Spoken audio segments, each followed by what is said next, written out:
Bismillahirrahmanirrahim. Assalamualaikum warahmatullahi wabarakatuh.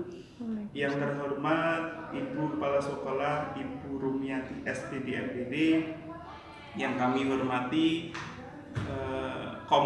Ketua Komite SDN Manyaran 02, yang kami hormati Bapak Ibu Guru SDN Manyaran 02, yang kami hormati Bapak Ibu Wali Murid SDN Manyaran 02, yang berbahagia siswa-siswi SDN Manyaran 02. Pertama-tama mari kita panjatkan puji syukur kepada Allah Subhanahu wa taala yang telah memberikan kita banyak kenikmatan, nikmat iman, nikmat sehat, sehingga sampai hari ini Allah masih memberikan kita kesempatan untuk bisa beraktivitas dengan ucapan Alhamdulillahirabbil alamin. Yang kedua kalinya sholawat serta salam semoga selalu tercurah kepada junjungan kita Nabi Agung Muhammad sallallahu alaihi wasallam, yang kita nantikan syafaat beliau di yaumil akhir. Allahumma amin. Bapak Ibu siswa, juga siswa-siswi SDN Manyaran 02, akan saya sampaikan terkait dengan kiat-kiat bagaimana belajar di masa pandemi, karena masih kita dapati terkait dengan aktivitas anak-anak yang merasa monoton, bosan dengan belajar secara daring. Yang pertama, kiat-kiat untuk belajar di masa pandemi yaitu motivasi atau semangat anak-anak agar belajar itu maksimal, yaitu dengan cara senang, ya, merasa senang. Semangatnya itu karena dalam Islam bahwasanya ilmu itu lebih utama. Orang-orang dalam hadis disebutkan orang-orang yang berilmu Allah tinggikan derajatnya daripada orang yang beribadah. Ibadah tanpa ilmu akan sia-sia, tapi ketika kita beribadah, melakukan aktivitas, melakukan syariat dengan ilmu, itu akan menjadi nilai pahala tersendiri. Yang kedua kalinya Nabi juga menyampaikan bahwasanya kejarlah ilmu sampai ke negeri Cina. Ini kita hanya mensiasati bahwasanya belajar dengan cara daring karena ada pandemi. Harapannya orang tua juga bisa memberikan motivasi bahwasanya untuk sementara karena masih dalam kondisi pandemi kita belajarnya secara daring, agar nanti anak-anak juga tidak tertinggal ketika belajar kita yang insya Allah akan tatap muka ketika sudah normal kembali. Itu yang poin ketika kita harus memotivasi anak agar semangat untuk belajar. Yang kedua, kiatnya adalah menyiapkan tempat yang aman bagi anak dan nyaman. Sekali lagi, aman itu mencakup dengan kondisi kebersihan. Terus nyaman itu terkait dengan kondisi di sekitarnya.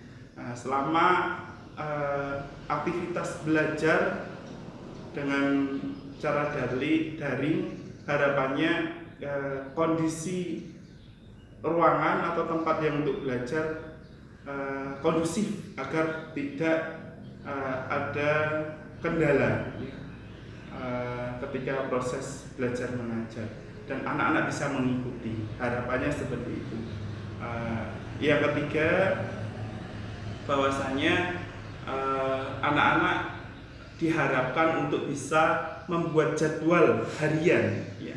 Ketika Bapak Ibu guru sudah menyampaikan jadwal harian, misalkan dari pagi itu jam 8, jam 9 sudah ada jadwalnya, misalkan belajar agama, lalu jam 9 sampai jam 10 itu pelajaran matematika dan seterusnya. Harapannya anak siap dengan agenda harian, agar nantinya ketika proses belajar mengajar yang sudah terjadwal, anak-anak bisa mengikuti sesuai jadwalnya.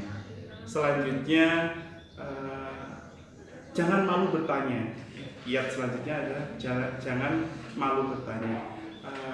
Proses belajar secara daring ini atau secara online ini pasti akan menghadapi kesulitan-kesulitan, karena tidak bisa bertatap muka secara langsung. Kadang anak-anak itu merasa kurang paham dan sebagainya. Harapannya nanti anak-anak ketika ada kendala atau kesulitan dalam belajar, harapannya jangan malu untuk bertanya berkaitan dengan materi atau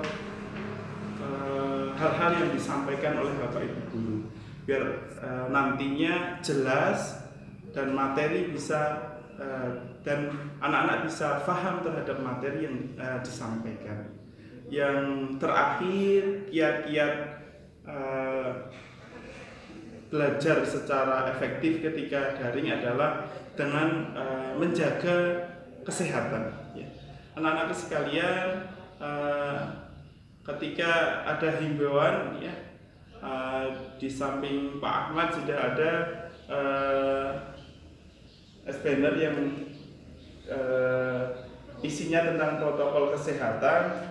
Yang pertama adalah cek suhu badan. Ini yang harapannya nanti ketika anak-anak merasa demam dan sebagainya agar segera untuk bisa mengecek suhu badan. Ini ada indikasi yang pertama terkait dengan gejala-gejala yang muncul ketika penyakit corona. Ada. Yang kedua adalah wajib menggunakan masker, ya. Ini Pak Ahmad pakai karena tadi baru menyampaikan materi. Cara pakai masker yang benar adalah masker itu dipakai bisa menutup hidung dan mulut, jangan di dagu. Nah, ini cara pemakaian yang salah. Tapi tutup maksimal, ya. Agar apa? Agar penularan virus tidak masuk ke dalam tubuh kita melalui hidung ataupun mulut. Selanjutnya sering mencuci tangan dengan sabun, ya. Cuci tangan yang benar, yang bersih, ya, sesering mungkin, ya. Karena setiap aktivitas kadang kita bersinggungan dengan orang lain. Harapannya tubuh kita, terutama tangan, tempat kita beraktivitas sering tangan itu, maka wajib cuci tangan bersih, ya, yang bersih, sesering mungkin. Yang terakhir, menggunakan hand sanitizer dan menjaga jarak. Ini harapannya ikhtiar kita di masa pandemi dengan menjaga kesehatan. Insya Allah itu anak-anak yang bisa saya sampaikan. Harapannya anak-anak sekalian bisa melaksanakan apa yang Pak Ahmad sampaikan. Kita saling mendoakan, semoga anak-anak juga sehat, Bapak Ibu juga sehat, sehingga proses pembelajaran kita bisa efektif, ya. Terima kasih, mohon maaf kalau ada salah-salah kata. Insya Allah kita bertemu lagi di lain kesempatan.